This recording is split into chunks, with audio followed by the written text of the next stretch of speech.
Remember, remember, the 5th of December, Scientology's treason and plot. I know of no reason why Lisa McPherson should ever be forgot.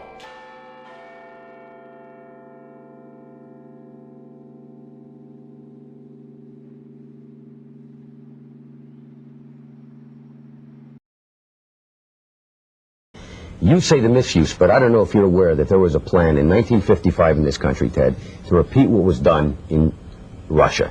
There was going to be a Siberia, USA set up on 1 million acres in Alaska to send mental patients. They were going to lessen the commitment laws. You could basically get into an argument with somebody and be sent up there. This sounds very odd. Nobody's ever heard about it. That's in no small part thanks to the Church of Scientology. People say in the United States that these things can happen here. Mental screening that only took place in the old Soviet Union or communist Vietnam or those places. It's not true. I want to talk in some detail about the Citizens Commission for Human Rights, or the CCHR. The CCHR was created in 1969, founded by the Church of Scientology. If you were president, would you work to phase out the IRS? Immediately.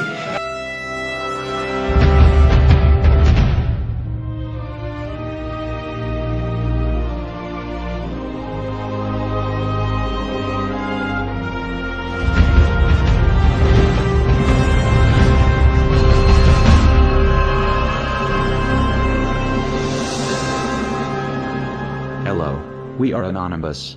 The following is important information concerning the history of Scientology and the Ron Paul campaign. In a 2008 interview on Blog Talk Radio, a representative from Texas contacted Ron Paul with concerns about the Church of Scientology, specifically Scientology's tax-exempt status. Ron Paul's reply was read on the air. Posted on the site there in Texas where they're trying to outlaw Scientology from the RNC. So I'm going to try and bring them on, and hopefully they are who they say they are. Well, I will tell you that there are multiple chairs from the precincts down there that do have the power to do that are in anonymous, so it could very well be. Yes. Hello? Yes. Is this Maybe? Yes, this is Maybe. Oh, good. I was the Galveston County delegate yesterday. Yes, that's great. Tell us about that. Yes. Well, I was brought in as a delegate under the Ron Paul people, and I'm one of 6 out of District 341, or Precinct 341, and I wrote a resolution out the day before the convention, and just proofread it, asked some people on my IRC if it was okay, and made some changes to it, and it got it worked out, and I submitted it yesterday, and after I had submitted it, they called for a vote, and every single person raised their hands, and it got passed. And it's going to appear, you can go to the website, it's called GalvestonCountyGOP.com, and I'm not sure when they're going to post the resolution on the website, but that's where they said they would be posted. And it's going to be resolution issue number 9, resolutions concerning religious issues, number 162. And it's going to say, be it resolved that the Church of Scientology in the state of Texas be officially regarded as a business and not as a religion. That's the only part of it they're going to be using. What do you think the chances are of getting that passed? And what will the ramifications actually be? The chances of it getting passed, it started out as it's a grassroots campaign, really. And a lot of people think it doesn't have much pull. But if we get enough people involved and enough words out, I think it can become an influential resolution that can be made into a law one day under the Republican Party. Well, God, if the Republicans are on this, man, I may have to change my vote. I'll tell you that. I actually sent Ron Paul an email, and he responded saying he did not support removing their tax-exempt status because he doesn't like taxes. And that's one reason Scientology loves Ron Paul so much, which is stupid. But that's bad. Well, who does like taxes? No one likes taxes, but that doesn't mean, a potential president can't see that a group is totally abusing our, establishment clause, and that's what really pisses me off. I mean, they should be allowed to have. shouldn't have a special privilege for one religion over another. Would you like me to read the email he sent to me? Sure, go ahead. Okay, this is from Dr. Ron Paul. Thank you for contacting my office. I am always happy when the people of 14th District of Texas take time to let me know where they stand on important issues facing the country. I understand your concerns about Scientology. However, I do not favor revoking Scientology's tax exemption because I oppose raising federal taxes on any group or individual, even when I disagree with elements of that group's political agenda.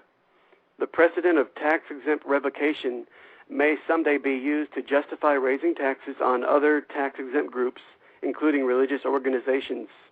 Thanks for writing. Please do not hesitate to contact my office with any other questions, comments, or suggestions. Sincerely, Ron Paul. Well, don't you think then that if he was so opposed to revoking their tax-exempt status that he might be opposed to the fact that they can make claims on their religious education and have other people pay them back? I would assume. Yeah, that would be the point to make, I think, with him, is that, hey, you're actually paying them money. Well, exactly. He likes that even less.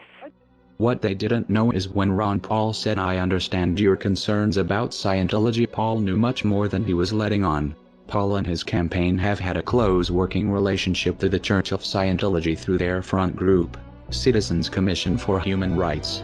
His claim to not support revoking Scientology's tax exemptions probably has less to do with opposition to raising federal taxes and more to do with a private meeting Paul had with the CCHR the year before in November of 2007, where attendees paid a minimum of $1,000 to speak with Paul. From a CCHR email in November 2007 by Scientologist Mike Kaplan, "I have arranged a private 1-hour luncheon with Ron Paul on 1128 Sin Street, Pete, when he will be in town for the CNN YouTube Republican debate.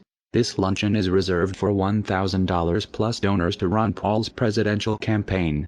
19 people so far have paid and confirmed and will have the honor and pleasure of having lunch and communicating with Ron Paul directly. There is room for one more. He deserves our support. He's the only sane choice as far as I'm concerned. His message echoes the intentions of America's founding fathers, and he is inspiring a new generation of Americans.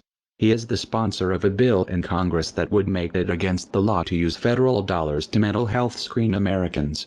He is pro-Constitution and pro-freedom. He is a true patriot. He is in valence. He is an ally of CCHR and our group. Our group can only mean Scientology."